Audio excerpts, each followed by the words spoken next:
Bismillahirrahmanirrahim. Alhamdulillahirabbil alamin. Allahumma sholli ala Muhammad wa ala ali Muhammad. Assalamualaikum warahmatullahi wabarakatuh. Selamat berjumpa lagi dengan Nikhan TV, dengan saya Nikhan atau Umi Nabila. Doa merupakan senjata seorang mukmin. Tidak ada doa yang ditolak oleh Allah Subhanahu wa Ta'ala selama doa tersebut dilakukan dengan cara yang sungguh-sungguh. Allah Subhanahu wa Ta'ala telah berjanji di dalam Al-Quran,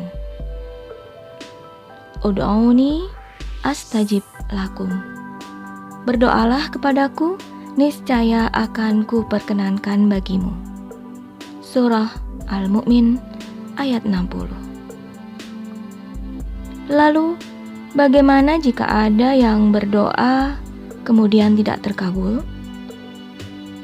Di dalam kitab Tanbihul Ghafilin, halaman 375 menjelaskan bahwa ada 7 perkara yang menjadi penyebab tidak terkabulnya doa.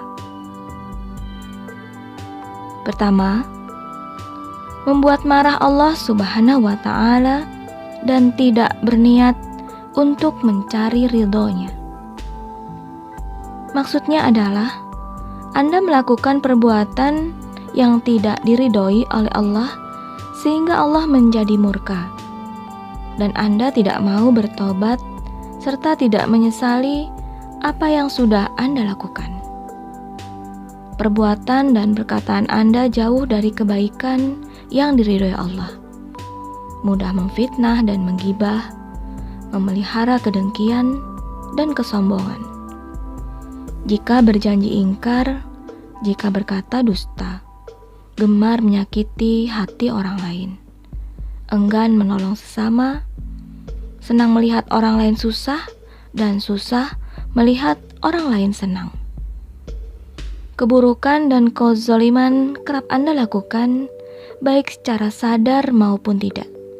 Bahkan, Anda sulit memohon maaf kepada orang yang telah Anda zalimi. Kedua, pengakuan manusia bahwa ia adalah hamba Allah. Namun, ia tidak melakukan apa yang seharusnya seorang hamba lakukan terhadap Tuhannya. Maksudnya adalah, seorang hamba seharusnya mematuhi segala perintah Tuhannya dan tidak melanggar larangannya. Ketiga, Al-Quran dibaca namun setiap hurufnya tidak diperhatikan. Maksudnya adalah Anda tidak membaca Al-Quran dengan ta'zim dan tidak mentafakur tentang isi kandungan Al-Quran serta tidak mengamalkan apa yang Allah perintahkan di dalamnya. Yang keempat, pengakuan manusia bahwa ia adalah umat Nabi Muhammad Sallallahu Alaihi Wasallam, namun ia tidak mengamalkan sunnahnya. Maksudnya adalah Anda melakukan segala sesuatu seperti mengikuti adat istiadat dan tidak mengikuti apa yang disunahkan Nabi Muhammad Sallallahu Alaihi Wasallam. Yang kelima, pengakuan manusia bahwa dunia itu kosong dan tidak ada yang perlu dibanggakan, tapi kalian tamak akan dunia.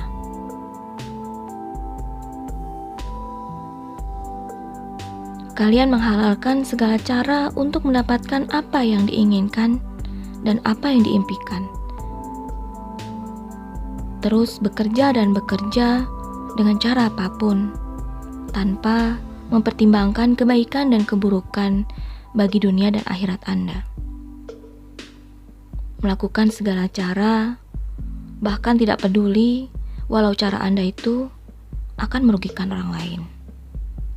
Dunia Anda letakkan di hati, bukan di tangan, sehingga Anda sangat takut kehilangannya.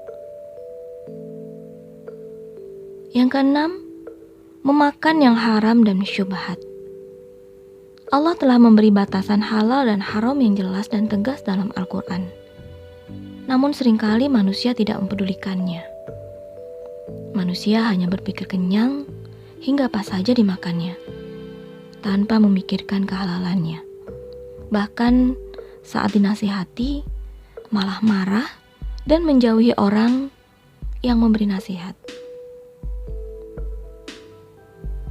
Hal ini tentu pernah terjadi pada diri Anda, baik Anda sebagai yang dinasihati, atau mungkin Anda sebagai pemberi nasihat.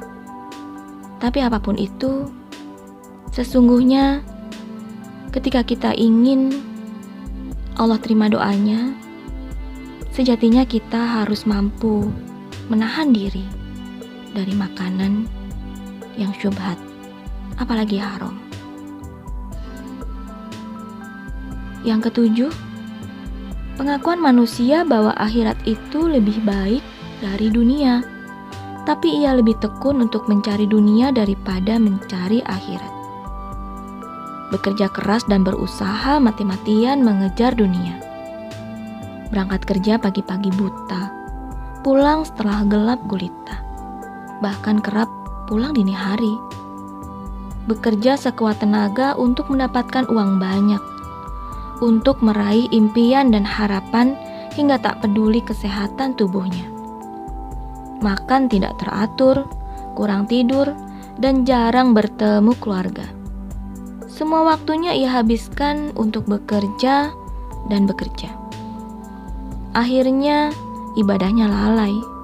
Yang dulu rajin sholat berjamaah di masjid, kini hanya sepekan sekali sholat berjamaah di hari Jumat. Itulah fakta dan fenomena manusia yang disibukkan perkara duniawi hingga ia lalai dengan perkara akhirat. Oleh karena itu, sebelum kita menuntut terkabulnya doa, maka sebaiknya kita introspeksi diri terlebih dahulu. Apakah kita sudah menjadi orang yang pantas untuk diterima dan dikabulkan semua doanya? Kita menuntut Allah untuk mengabulkan semua doa kita. Namun, kita sendiri mengabaikan perintah-perintah Allah dan mengabaikan larangannya. Adapun jika kita sudah merasa memenuhi apa yang seharusnya seorang hamba lakukan, tetapi belum juga terkabul doanya, maka semua itu adalah kehendak Allah, dan mungkin itu bukan yang terbaik untuk kita. Semoga video ini bisa menjadi bahan renungan untuk kita menjadi hamba yang lebih baik. Dan cobalah untuk menahan diri untuk tidak pernah berkata, "Aku sudah berdoa, tetapi Allah belum juga kabulkan." Semua ibadah sudah aku lakukan. Amalan-amalan, sholawat, zikir, doa, sholat wajib, sholat sunnah, semua sudah aku lakukan. Tapi Allah tidak mendengarkan doaku. Gak adil. Allah tidak adil. Jangan pernah berkata seperti itu, sahabat pencinta sholawat. Karena ketika Anda berpikir Allah tidak akan mengabulkan doa Anda, maka itulah yang akan terjadi. Mengapa demikian? Karena Anda berburuk sangka kepada Allah. Sesungguhnya Allah itu akan mengikuti prasangka kita. Ketika kita berpikir Allah akan mengabulkan doa kita dengan seyakin-yakinnya, kita berdoa dengan khusyuk, kita beramal, kita berbuat baik, kita lakukan semuanya lillahi ta'ala, pasti Allah akan kabulkan. Tentunya dengan syarat-syarat kita tidak melanggar aturan Allah dan kita menjalankan seluruh perintahnya. Ketika kita berbuat salah dan berbuat dosa, kita bersegera untuk memohon ampunan dengan senantiasa beristighfar kepada Allah. Kita coba amalkan zikir, ibadah, yang wajib maupun yang sunnah, itu karena Allah semata. Jangan pernah melakukan amal dan ibadah untuk duniawi, teman-teman. Karena itu hanya akan membuat kita semakin lelah, capek. Bahkan ada sebagian sahabat yang berkata, saya sudah capek berdoa, sholat, sholawat, zikir, tapi hidup saya begini-begini saja. Stop berpikir buruk tentang Allah dan tentang kehidupan kita. Karena semakin kita berpikir buruk, maka keadaan kita pun semakin seperti yang kita pikirkan. Mulai sekarang, yakinlah bahwa Allah itu Maha Pengasih dan Maha Penyayang, dan Allah selalu ada untuk bahagiakan hidup kita.